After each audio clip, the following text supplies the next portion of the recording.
See the fourth question of the same exercise, girls. This is saying 3 coins are tossed simultaneously 200 times. How many times? 200 times. 200 times this experiment is done, that they are throwing 3 coins simultaneously. Simultaneously means एक साथ, together, right? The following frequencies with different outcomes. If the 3 coins are simultaneously tossed again, compute the probability of 2 heads coming up. Question को start करने से पहले I want to tell you something about tossing the coins. Outcomes, what are possible when we are tossing the coins. This is not a part of our solution, but still this is very important. ठीक है? आपको कल मैंने बताया था when we are tossing a single coin, there are how many outcomes that are possible? 2. How many? When one coin is tossed, there are only 2 outcomes possible. Either a head will appear or a tail will appear. ये outcome होता है आपका जब आपने क्या किया? You are throwing only one coin. And we write, if we write it within a curly bracket, no, you should know this. This is known as sample space. इसको क्या बोलते हैं? Sample space. Sample क्या होता है? जिसमें सारे outcomes collected होते हैं, ठीक है? कि क्या क्या हमारे पास आ सकता है.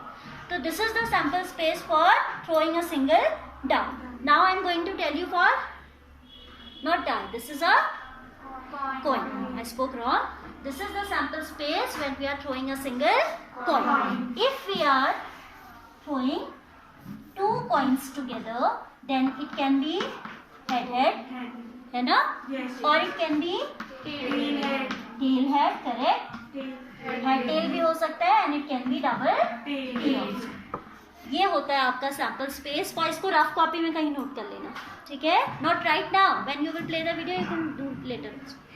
This is not a part of solution. Again I am pointing out 2 coins are tossed, then this is head. Both can appear head, both can appear tail. और first can show head, second tail. फिर इसका order change करना भी possible है ना? Yes. और first coin show and second shows head. The same is the sample space when a single coin is thrown 2 times. Coin तो एक ही डाला पर 2 बार डाला तो भी यही sample space होता है. And if 2 coins are thrown simultaneously, then also we have this. Question आपको कैसे भी फेस करने को मिल सकता है. Either the language can say, the question can say 2 coins are thrown simultaneously, or it can say 1 is thrown after the other. ठीक है? या 1 coin is thrown 2 times, तो भी आपका यही सैम्पल स्पेस होगा, ठीक है? फिर आपका बस 3 coins तक पढ़ेंगे अभी हम. वैसे तो 3 भी नहीं होता, 9, 10, 9 पे तो इतना ही काफी है. But this question is about 3 coins, तो इसलिए I am willing to tell. When the 3 coins are thrown, आपको ये सब बनाना नहीं है, क्योंकि वो बता रहे हैं कि कितने केसेस में 3 heads आए थे, कितने केसेस में 2 heads आए थे, and in how many cases, how many times 1 head appear and how many times no head. That means all tails. ठीक है? बट स्टिल अगर सैम्पल स्पेस की बात आए तो वो कैसा होगा देखो. एक तो हो जाएगा ट्रिपल एच, हो जाएगा है ना? इसमें फिर हो सकता है एच टी एच. अब इसी को रोटेट करो, टी एच एच और एच एच टी. इसी को हम इतने टाइप से लिख सकते हैं. This was the case 3 heads, now 2 heads, now I am taking 1 head. 1 head होगा तो टेल कितने हो जाएंगे? 2 हो जाएंगे, ठीक है? T H T and T T H and then triple T. This is the complete sample space when 3 coins are simultaneously thrown or 1 coin is thrown 3 times. ठीक है? Repeatedly one after the other. इसका पता कैसे चलता है? जैसे कभी हम मिस आउट कर रहे हैं कुछ, तो आपका ये होती है एलिमेंट्री इवेंट्स. जब आपने एक कॉइन फेंका तो आपने हेड या टेल में से कुछ एक ऑब्टेन करना है ना. इधर इट विल कम हेड. तो इवेंट्स जो एलिमेंट्री इवेंट्स है वो कितनी है, उसमें कितने आपके पॉइंट्स हैं? 2 है ना? या तो हेड आएगा या टेल. तो जब आप एक कॉइन फेंक रहे हो तो आपके नंबर ऑफ आउटकम्स होता है 2 to the power 1 होता है. When you are throwing 2 coins, this is 2 to the power 2. When you are throwing 3 coins, 8. If I ask when you are 4 coins, it will be 2 raised to the power 4. That is 16. But वो मुझे आपको अभी नहीं समझाना है, ठीक है?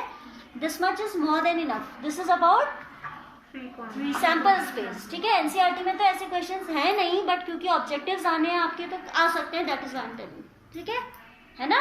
सो whatever is being told in the class, you have to revise it, you have to write it somewhere so that you can revise later also. All right?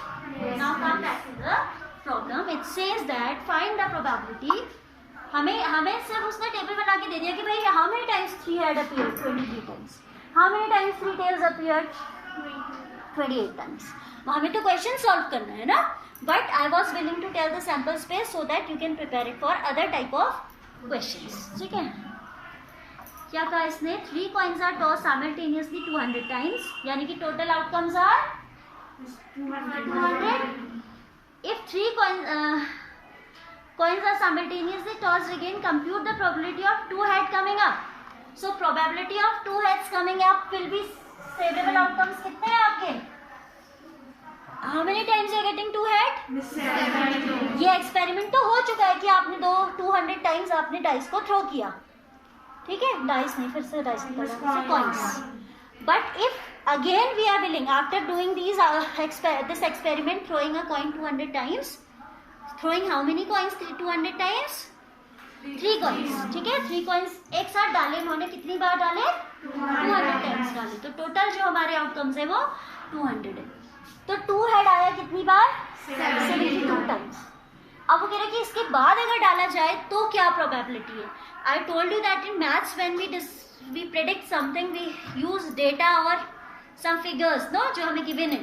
तो भाई अगर 200 में से इतनी बार आए तो अगली बार आने के चांस क्या हो जाएंगे? Number of favourable outcomes upon total outcomes, so it will be 72 divided by 200, इतना ही आंसर।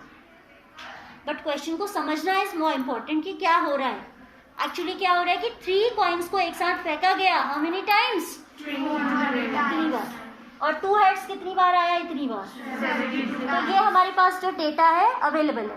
कह रहे कि again after this if we are throwing 3 coins again, what is the probability to get 2 heads?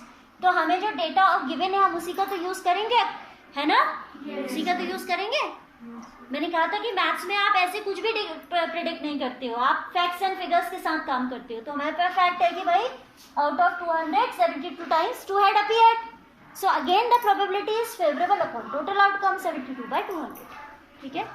तो required probability हम writing, पूरा statement ना भी लिखो तो ऐसे भी चल जाता है।